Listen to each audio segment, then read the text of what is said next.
Hello नमस्ते साथीहरू, मेरो मिनी भ्लगमा सबैलाई स्वागत छ। आज हामी चाहिँ स्विमिङ घुम्न गएको थियौँ। स्विमिङबाट फेरि गोदावरीको लागि हामी अगाडि बढ्यौँ है। बाटोमा यति धेरै राम्रो राम्रो फुलहरू थियो। बाटोको सुन्दरता पनि एकदम, जो चाहिँ मानिसको शरीरमा कपालले जो सुन्दरता दिन्छ त्यति नै सुन्दरता दिँदै थियो। रोडमा बाटोमा एकदम राम्रो वातावरण थियो। तर कामले गर्दाखेरि ट्राभल गर्न बहुत गाह्रो भएको थियो। तर ट्राफिक जाम पनि त्यस्तै, एक त गर्मी, दोस्रो ट्राफिक जामले गर्दा साह्रै गाह्रो भएको थियो।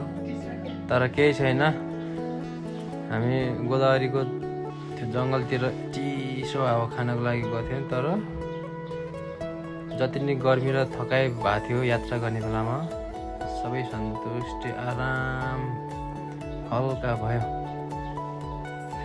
ठाउँ एकदम राम्रो छ है साथीहरू, तपाईँहरू पनि जान सक्नुहुन्छ।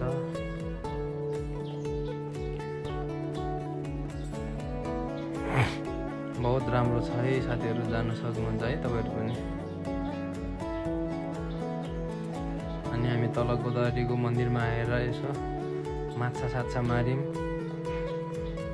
यसो मनोरञ्जन लियौँ एकछिन, त्यसपछि घर फर्क्यौँ।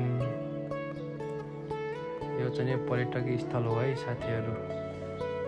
Watching this video, thank you so much.